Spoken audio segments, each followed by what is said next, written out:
사실 이제 회사에서 크리스찬으로 산다는 게 대부분의 경우가 이제 자기 정체성을 좀 드러내지 않잖아요. 그러다 이제 우연히 얘기하다 보면, 내가 교회에서 너도 교회 다녔어? 이런 얘기를 하잖아요. 근데 이제 저희 같은 경우는 이제 회사 내에서 아주 드러내놓고 나는 크리스찬입니다. 나는 예수님을 위해서 사는 사람입니다. 라는 정체성을 아주 분명하게 하다 보니까 그것에서 오는 도전이 이제 만만치 않죠. 이제 여러 가지 또 비리도 있고 또 술 문제도 있고 또 시간의 문제도 있고 여러 가지 문제가 있을 수 있는데 그때 그 신앙의 정체성을 지키고 산다는 게 가장 어려웠던 것 같고요. 두 번째로는 내가 이제 시간을 많이 내야 되잖아요. 이제 또 일반 직장 생활만 하는 게 아니라 사실 이제 직장 생활도 만만치 않은데 거기에 또 별도의 시간을 내서 모임을 섬기고 또 형제자매들과 시간을 약속을 해서 양육도 하고 하다 보니까 이제 직장 생활도 잘해내기도 쉽지 않고 또 모임도 그렇고 가정도 그렇고 이 세 가지 곳에서 헌신을 했었던 그런 시간들이, 근데 특별히 이제 아내가 그런 부분에 참 많이 인정해줬고 나의 삶에 대해서 많이 또 도와줬기 때문에 제가 나름대로 그렇게 할 수 있지 않았을까. 또 아이들도 그것에 대해서 그렇게 크게 문제 삼지 않았던 그것이 지금 생각해 보면 참 감사했고, 그래서 그 일을 할 수 있었던 것, 그것이 참 감사했습니다. 제가 이제 처음 여기 와서 했던 게 청년들 사역이었고, 그 중에서 특별히 이제 일터에서 어떻게 살아야 되나, 그래서 일터 아카데미 이런 것도 만들고, 피아 버킷도 있고, 이제 헤드스타트 이런 도구들이 요즘 많이 나왔어요. 그래서 그걸 가지고 이렇게 얘기를 해보면서 깜짝깜짝 놀랄 때가 많죠. 얘네들이 생각지 않았던 직장에서 어려움들이 있는데, 근데 이제 어떤 면에서 보면 이제 30년 넘게 이제 직장생활을 했으니까, 그래도 구체적인 컨텐츠는 달라도 경험했던 그런 것들은 비슷하잖아요. 그 안에서 내가 크리스찬으로 어떻게 살아야 되는지. 그런 것들에 대한 경험이 있다 보니까 그런 것들을 이제 구체적으로 얘기를 같이 나눌 수 있고, 그러면서 직장 생활했던 신앙의 선배가 어떻게 살아야 되는지를 구체적으로 가르쳐 줄 수 있고 나눌 수 있다는 것에 대해서 되게 도움을 많이 받았던 것 같고, 그래서 그 영역은 특별히 직장 생활했던 사역자이기 때문에 도울 수 있는 영역들이 좀 많이 있었던 것 같고요. 또 하나는 지금 신혼부부 목장에서도 이제 사업을 하는 부부가 있는데, 그 부부도 이제 저랑 그런 얘기를 해보면 이제 그런 것에서 어떤 고민이 있는지 이런 게 약간 감이 오잖아요. 그래서 그런 얘기들을 이렇게 해주고 기도해주고 이런 이렇게 하는 게 어떻겠냐 이렇게 멘토도 해주다 보니까 굉장히 유익한 관계가 되어지는 것 같고요. 그래서 사실은 이제 우리가 교회 안에서 충전을 받고 세상에 나가서 살아야 되는데, 세상에 나가서 어떻게 살지는 각자에게 그냥 맡겨진 영역처럼 가서 잘 사십시오, 크리스찬답게 사십시오라고만의 원론적인 얘기만 돼 있지, 어떤 강론에 의해서 이런 구체적인 사건이 벌어졌을 때 난 어떻게 해야 됩니까? 라고 하는 것들에 대해서는 좀 다루기가 어려운데, 저 같은 경우는 이제 그런 경험들이 많이 있다 보니까 이제 그런 것들을 같이 나누고 고민하고 성경적 원리를 알려줄 수 있고, 그래서 그런 것들이 굉장히 좀 도움이 많이 되는 것 같습니다.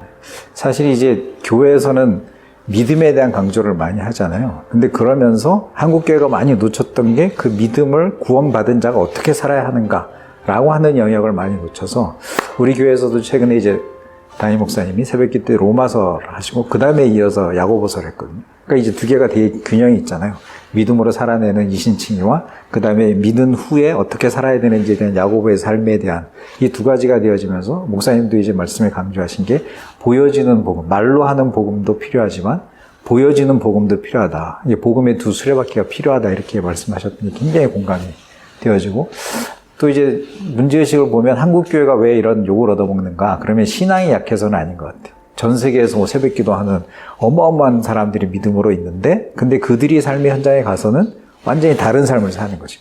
교회에서의 모습과 실제 삶의 모습이 너무 다르다 보니까 세상 사람들은 사실 이제 이들을 통해서 예수를 보고 싶고, 믿는 사람들이 어떻게 다르게 사는가를 보고 싶은데, 제가 읽었던 내용 중에 하나가 이제 D.L. 무디가 했던 말이 100명 중에서 성경을 직접 읽는 사람은 한 사람 있고, 크리스찬을 보면서 성경을 이해하는 사람이 99명이다. 그렇다면 우리 한국교회에 지금 필요한 건 뭐냐 하면, 크리스찬이라는 이름으로 세상에 나가서 정말 예수의 제자답게 살아내는 삶의 현장에서의 삶의 모습들이 되어질 때 복음이 실제적으로 마음이 열려지고 예수를 믿게 되어지고 그렇게 되는 거 아닐까, 이런 생각이 훨씬 더, 이제는 살아내는 복음이 훨씬 더 중요한 세대. 예전에는 예수를 몰랐기 때문에, 근데 이제는 예수라는 이름 다 알고 있고 예수를 믿으면 구원받는다는 건 대부분의 믿지 않는 사람도 알지만, 그들이 선뜻 마음을 안 내는 이유는 그렇게 살아내는 사람들의 모습이 너무 자기네들의 실망감이 주어졌기 때문에 마음을 열지 않았던 것 같고, 이제 그런 것들이 우리 안에 가장 필요한 시대. 그래서 진짜 옛날처럼 뭐 대형 교회 되게 크게가 아니라 이제는 소수의 몇 사람이라도 진실한 크리스찬, 진짜 리얼 크리스찬을 만나고 싶다. 그렇다면 그들은 언제든지 복음의 마음이 준비가 돼 있고 예수 믿을 준비가 돼 있다는 생각이 가장 중요한 것 같습니다. 거래처 사장님하고 만났던 적이 있었는데, 이분이 그분은 이제 다른 대기업 출신이고 이렇게 해서 서로 이제 친해졌어요. 그래서 이제 복음을 전하면 좋겠다라고 했는데, 그분이 이제 그동안에 이제 관계가 이제 많이 형성이 돼 있으니까 내가 어느 날 복음을 전해도 좋겠다는 생각이 들어서, 근데 그분이 이제 자기 인생에 50대 초반이 돼서 사업이 좀 잘 되고 그러면 돈을 좀 벌었으니까 안정이 됐을 거라 생각했는데 여전히 마음에 공허함이 있다는 거예요.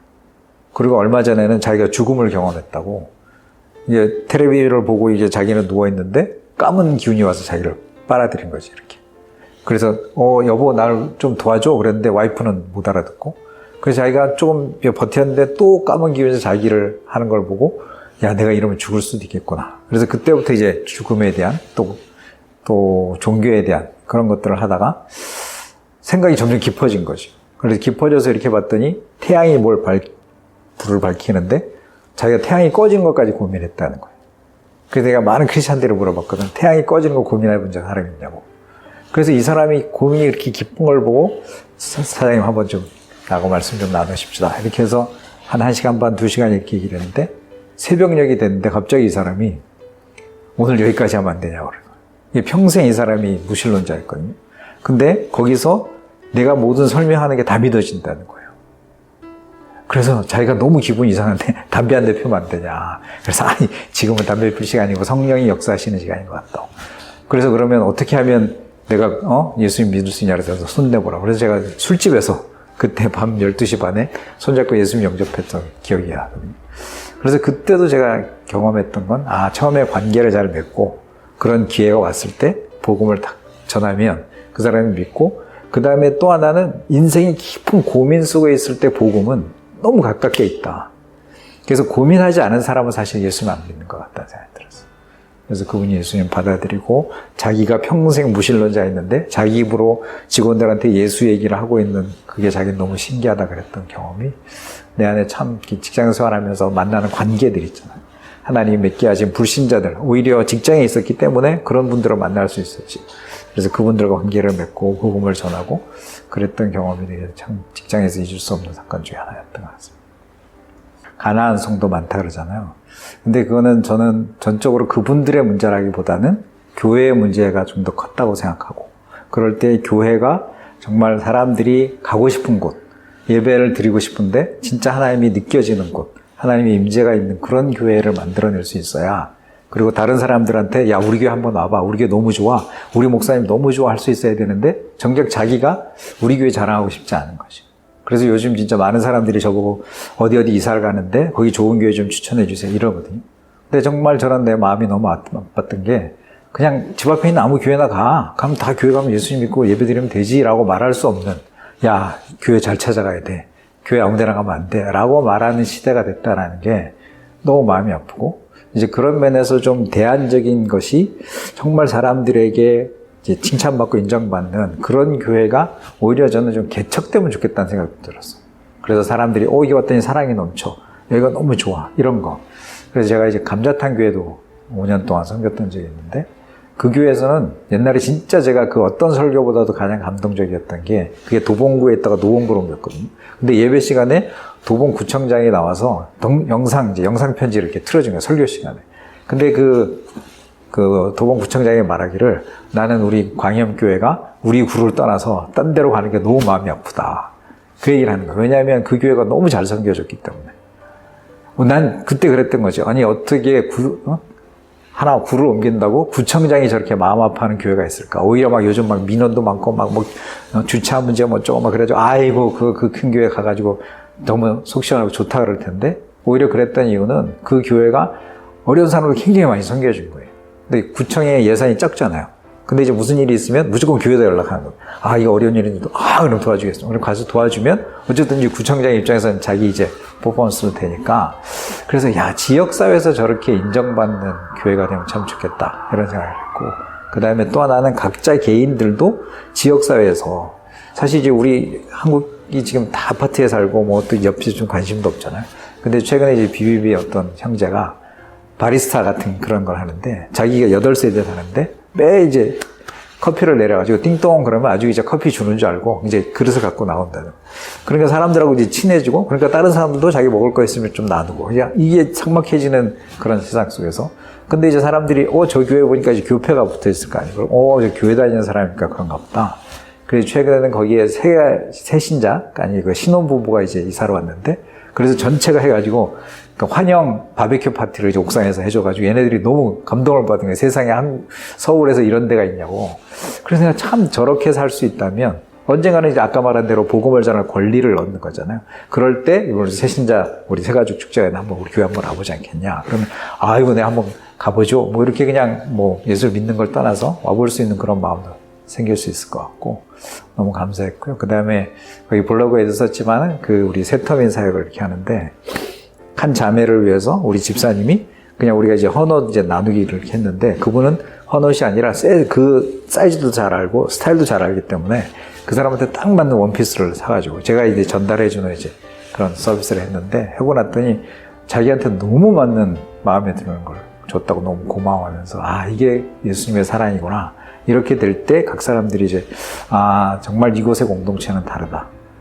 이게 사랑이 있는 그 어떤 것도 삭막한 세상 속에서 사랑이 넘치고 관심이 있는 그런 곳에 있을 수 있다면 교회가 새로운 정말 사람들이 이제는 너무 상처받고 어딘가에도 위로받을 수 없는데 교회에 왔더니 따뜻하고 교회에 왔더니 사랑이 넘치고 그럴 수 있다면 소망이 있겠다 이런 생각을 좀 해봤습니다.